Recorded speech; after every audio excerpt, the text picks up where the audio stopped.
So far, we've pretty much only talked about basic shapes, but what you want to draw is probably more complicated.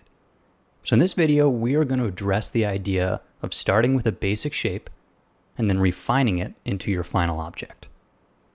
And this is all the stuff we talked about in part 1, so I'm not going to go back over the rules themselves, but it's simply taking a shape, like here I'm going to take sort of a rectangular prism, and then I want to intersect a cylinder through it.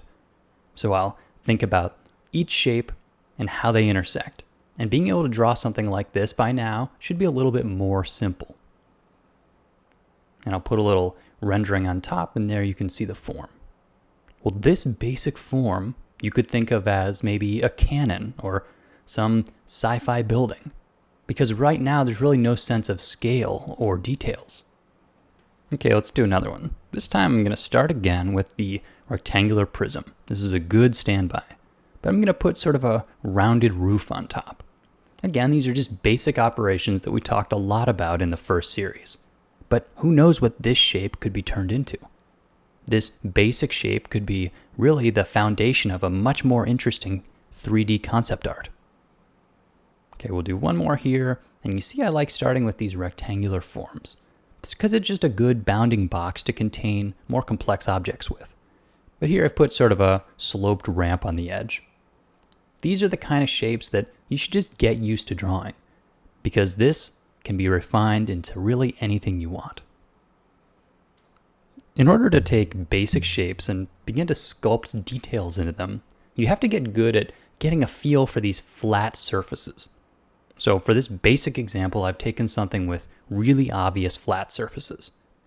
Now generally you're going to be drawing your objects transparent like this. But then you have to envision them as solid objects, because you're going to be sculpting right into those flat surfaces. So here I'm just doing a little doodling, sort of low relief sculpting right into this main form. One of the important skills here is being able to make sure that you're drawing in parallel. So here I'm just doing little cutouts and inlays. These are the kind of details that real world things have. If you just look at machines, they have lots of little variations on generally flat surfaces. So if you just practice detailing out some basic shapes, this is really the way that you work with mechanical objects. Really, most things that are man-made have generally flat surfaces, large planar areas that are then on a small scale detailed out. As a result, getting used to drawing on these big flat planes and adding details is something that's really going to serve you well. And this is where perspective gets really freehand.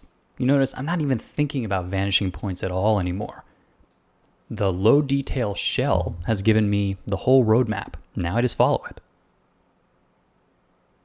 So if I wanted to get to something complicated like this SciFi vehicle, it's really no more than simple cubes and cylinders. So I'll start with a rectangular prism, just like the earlier examples, and then I'll begin to divide it up. So these little hash marks tell me where I think I'm going to put my wheels. And I'm just using those rules we talked about, measuring and dividing in the first series, and they're basic operations. But you just get used to thinking this way in 3D. So I have no idea what this is going to look like at this point. I'm just sort of designing. I'm thinking, yeah, there's probably going to be some wheels, and here I'm working symmetrically to make sure that it can be mirrored properly in space. And now I'm just carving. So here I'm going to sort of round off this top edge to give it more of a cylindrical fall off on the top. And I'm just cutting and trimming. Again, each operation is very basic, but this is how you work in 3D. It starts simple, and then slowly you cut and trim and end up with something much more complicated. Because ultimately you can still picture the sort of general box form that this started as.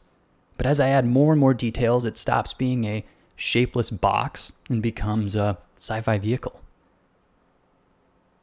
But so much of this image was really decided in that initial box. The rest was really just polish. So here, let's do another example. Here I'm starting with not a box, but a box with sort of an angled backside. And I'm thinking it's going to have some jets, maybe like a sci-fi spaceship of some sort. But then I hit this moment, and this is an important moment. I like to think of it as a major shell. This is the shell that's going to contain the primary shape in my composition. Now, I don't actually draw it in blue with my real image. This is just sort of what I picture. But once I've hit this moment, I'm pretty confident that I can move forward and that the rest will just sort of fall into place. So oftentimes, the next thing I'll do is think about the center line.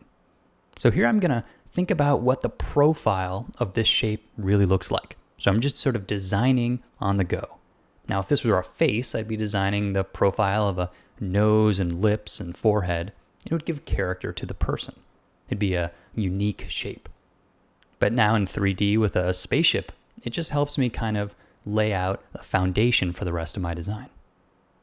So following the rest in freehand here, I'm just using basic operations. Sometimes I'll use the stroke marquee technique to do a cylinder. Sometimes I'll work in freehand. The fact is there's no perfect way to do perspective. Whatever works best for you, whether it's done by hand or using a couple different pieces of software, that's great. Really, after you get used to perspective, you're not going to sweat the details so much anymore. It just becomes a functional tool to envision 3D shapes on the page. So once again, going from simple to complex, here I've ironed out enough of the general forms of my shape that I'm really just detailing. So here I'm just thinking in terms of sort of interesting graphic design shapes. Sometimes you might have to be more careful about function, but now I'm really just sort of detailing and thinking about what looks cool. I'm conscious of the contrast between large flat areas and then small areas of concentrated detail. It's nice to break up your forms in this way. And here, as I worked, I kind of messed up the center line, so I want to make sure that it overlaps correctly. And if you're working digitally, stuff like this is so much easier than it was traditionally with a pen and paper. Once again, we've gone from a basic shape, added some form and polish, and then we end up with a piece of concept art. But you can see that that basic shape that we started with, all we did was refine it. So let's try another thing from a different angle this time. We want to make sort of a tent from the top down. Once again, I'm going to start with a basic rectangular prism. So this is sort of the footprint of my object. I'm going to take this and begin to add form and define it. Now I know I want the tent to have sort of angled edges. So I'm using the basic rules that we talked all about in part 1 of the perspective series. This sort of constructing in 3D is not a problem. Very simple. What it becomes a question of is, what do I want this tent to look like? Well, this here is the shell. So this is the moment where I know, okay, I've got it. The rest is just going to fall into place. And then I can confidently start adding detail. Now this is going to have some repetition. So here I just drew one of the spans across the top of the surface, and then I duplicated it 3 more times, because I knew I wanted each one to look the same. And this sort of repeated element is really good for man-made stuff. When we build things, we like to use repeated modular pieces. So it's good to put those into your designs. You can see it didn't take long to take a pretty basic primitive shape, add some structure and small-scale details, and then give it a little polish. But it was all decided in the shell. This is basically the tent. The rest is just working out the details.